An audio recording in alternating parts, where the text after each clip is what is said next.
What's going on? You are live on Marfoogle TV. Hey, how's it going, Adam? What's up, RipCurl?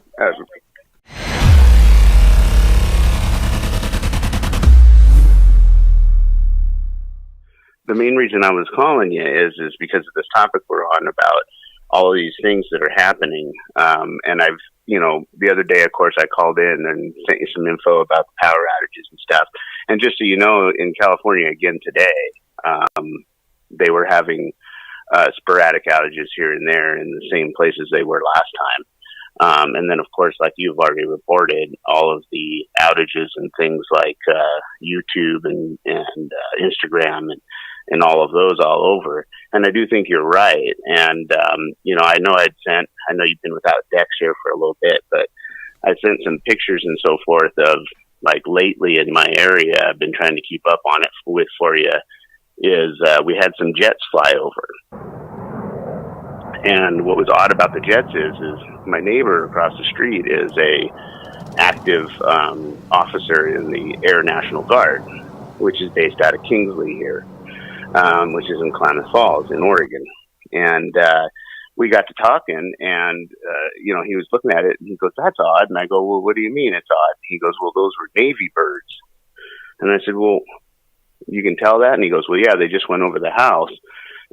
You missed your good shot of them, of course, like always. But he goes, "Yeah, they were Navy birds." And so we sat there and talked for a minute, and I said, "Well, why is that odd?" And he says, "Well, I can't imagine why they'd be here, because most of the exercises and drills we run and so forth are all based out of like the Air National Guard, because we don't really have a naval base except for up in Portland area and so forth like that. In our area in Southern Oregon, it's not really super close to anything."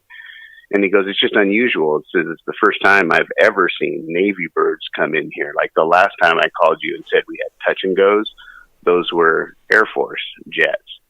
And so I got to filming them, and as I filmed them leaving, they did head out in a westerly direction, which would be towards the coast. And the jet we missed that landed, but we saw it take off, was a P9 or a P8 Poseidon. And that's the jet that was like the type that was in LA that circled around when that one exercise was going on.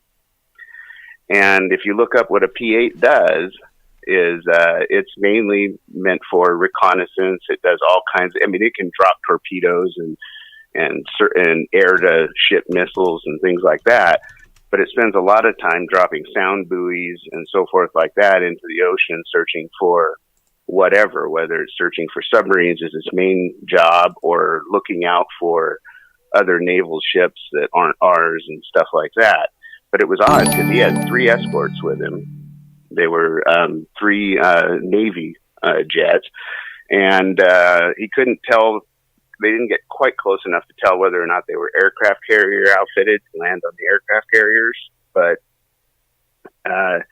he did say definitely they were Navy. And so as we started talking, I decided to ask him, well, anything there's all these theories and so forth out there. I said, is there anything odd going on? And he said, well, he believes in a lot of things, like he's a prepared person. And what was nice to know is that if something funky or weird went down, he's one of the ones that would not be acting against people to confiscate guns or do things like that. If it was funky at all, he's taken his family and getting them to protection.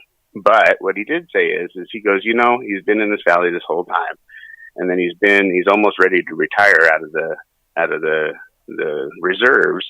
And he said their practices their exercises have always been just the normal, every day since he ever started type of practices, except the last couple of years, and especially this year, everything is centered around the Cascadia subduction event.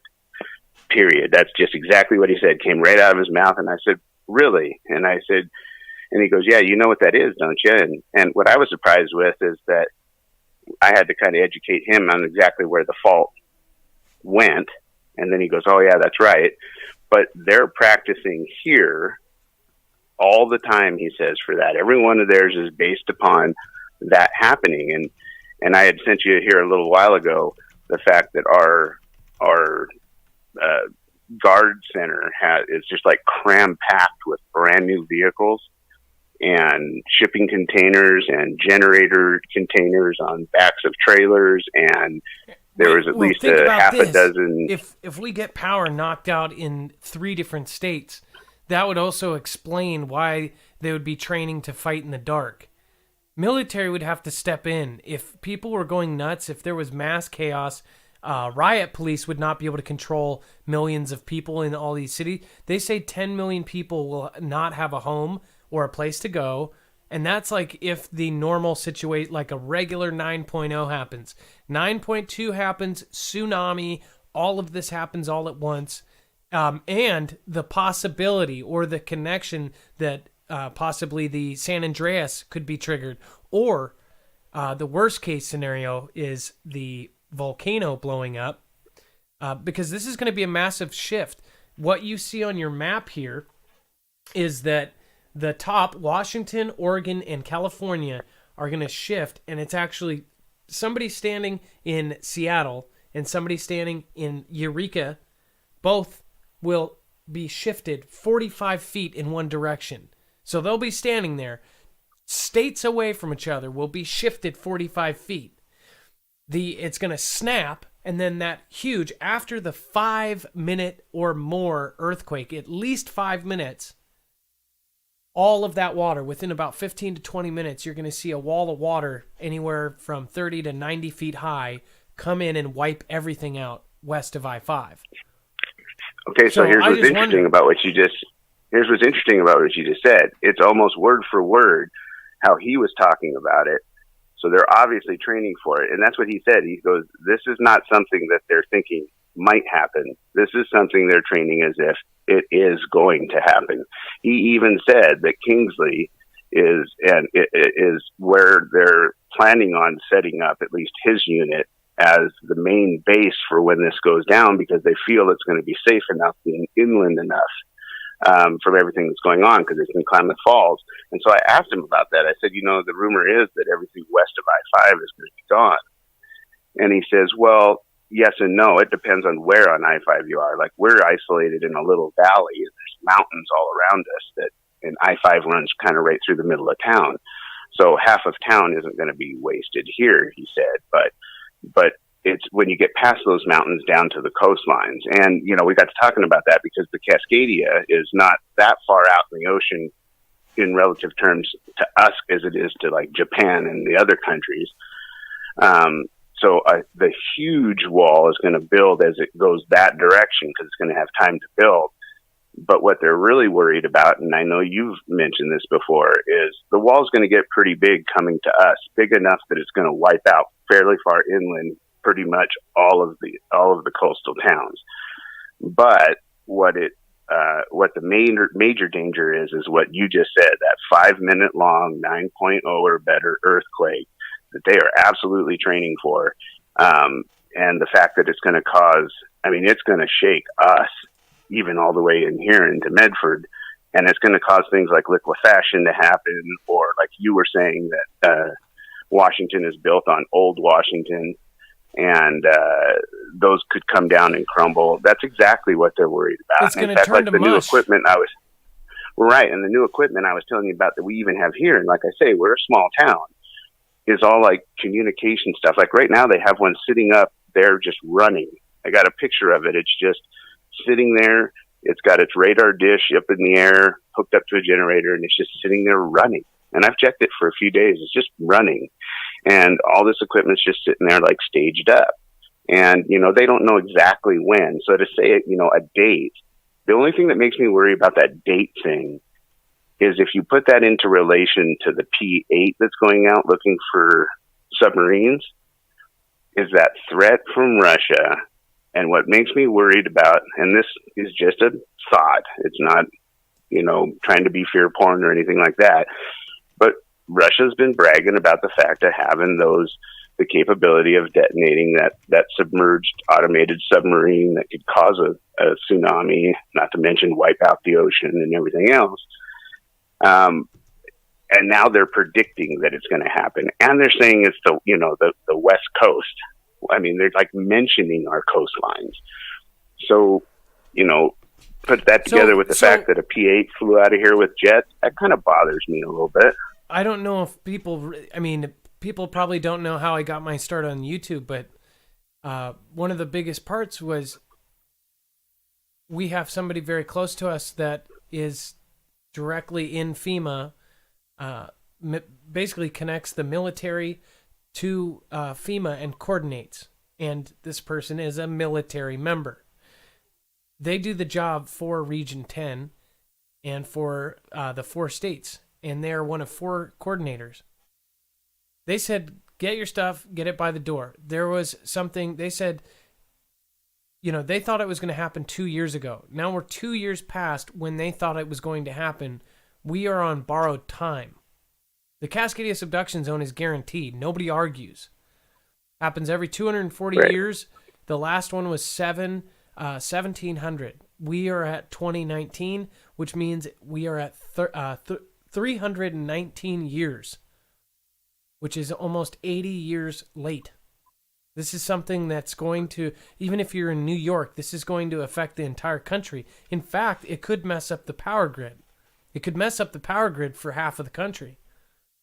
And that's why I think when you say that all these people are saying about all these different things like the internet and other things going down and the power grid going down and the changes in the weather, like we have that artificial, hurricane, let's face it, in the middle of the United States right now. And that bad weather that's been parked there for like the entire winter, as well as into now, spring, and stuff like that. I think it's all legitimate, but I'm starting to think that this is all stuff that they've known about. And that's the big secret they're keeping, because the earth is going through a change that, in fact, if you watch Naughty Beaver's recent one on that he put out here recently, I don't have the name for it and I apologize for that. But if you watch it, he did you a serious solid in that. Like a good portion of the first bit of the show was saying how he thinks you're spot on. And I think he is too, in a lot of ways, to say, these are all just normal changes. We have to just be as ready as we can. And the earth is going to go through a change and we're supposed to go with it. And it doesn't mean you're supposed to go with the government or anything like that, because obviously there are bad elements in that. But it just means we as us are supposed to come together as people and help each other and go with it in a positive aspect. And I really liked what he had to say about that, and he really liked that about you as well. But it all related back to this. All these things are all natural changes that has to do with the poles are shifting right now. This is just something the earth does. And it just, we happen to be living in the era it's happening in, and they're aware of it, and they've kept it from us. I'm starting to lean towards really, really kind of putting some real belief behind that. Well, I and plus, I had 2 different texts. One of them was from you. You said you were the one who told me about the grid down. Is that correct? Yeah, I started noticing some anomalies, right? Isn't that weird that it went down at the same time in Texas and there, and now we hear about Ontario just had a grid down, like they're testing all the grids. What is going on? Well, yeah, and today again in California, it was having spots going down, and there was other places around the United States. There's nothing major, because think about it. If they caused a great big one, what's the first thing we're going to do? We're going to jump to that map and go, holy, what are they doing, taking out the East Coast, West Coast, or half of this state? They're not going to do it like that. It's going to be too obvious. So I think you're right. They're testing and seeing what's going to happen, and they're kind of getting themselves ready for, dealing with that kind of stuff. Because it just seems like there's too many things adding up right now, and it's like one after another. I mean, we've got major companies getting knocked out internet-wise, which one of the biggest threats is that they're going to snip our connection to UK, possibly take out the internet, period. And they're taking out some of the big dogs, saying we can do this. Then spots all over the country having grid down situations, grid failures. Now Canada is actually having, one of our allies, they're having a grid down situation in several areas, not storm related. I mean, like, these are things that are happening. And then this huge threat by Russia saying, you know, we've got until the 20th to this and that. I mean, there's a lot of things lining up right now. And then all of the calls from, and then get this, JBLM is shutting down. They are shutting down their Air Force. They're not going to be flying planes in or out right now. Like, starting now, they're going to start not flying things in and out of JBLM until April or something like that. They're getting everything out of here. Like, why? This is the Northwest Joint Base Lewis McChord. They are shutting down their aircraft. No aircraft will be flying out of there. Why? Because they don't want any of their military assets that have wings on it stuck somewhere they can't get it off the ground. I think it's all really, really weird. And they just did their nuclear command. Nuclear. How do you say it, RipCurl? Just tell me that. I just say nuclear. Nuclear. Am I saying it right? Nuclear. Yeah, I think. Yeah, I enjoy watching you struggle with it, though. I mean, just vicariously, but yeah, no, and I appreciate it. And I know you got other calls you want to get in tonight, but I just thought you guys were all on the right track, and I wanted to kind of tie some other things together for everyone. That's kind of what I do, and yeah, you know, I wanted you. I think everybody's on the right track. And I think what you're doing, because he made a good point of that, is you're pulling people together, and that's what you're supposed to do. Well, think about it. If we're all separated, at least Washington has multiple zones. People need to, like, you know, it's so weird in this day and age to say, you know, exchange info, exchange phone numbers, and all that. By the way, I just want to throw this in here right now. Wise Foods was forced to give up their entire list of everybody who bought prepper food. Is that to the feds? Oh, I wondered what that was about. So just to let you guys know, it's like all of this at the same time.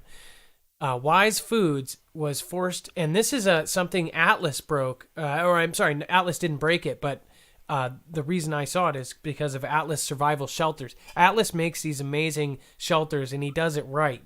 He actually he makes them at the 90-degree turn, which if you're dealing with a nuclear situation, you don't just build it down, you build it with a bend. But yeah, if you guys watch this video, I totally recommend this. Wise Foods got in a lawsuit, and now they had to give all of, and by the way, their food was bunk. It was going bad after 3 or 4 years. But they gave all of the preppers' names to the feds. That's not good. Well, yeah, and who says did their food go bad, or is that just what's being used because they're being forced to give their names out? That really kind of bothers me a bit. Do you have Wise Foods? No. So it's I do my own. Apparently and I'll say this. I do my own thanks to LJC Family. Yeah, that's right. She's one of your main gals right there. And let me tell you what, she is a wealth of knowledge. And she shows the things I've watched for her. I'm just able to do it myself. Well, I appreciate that. And LCJC Family is awesome.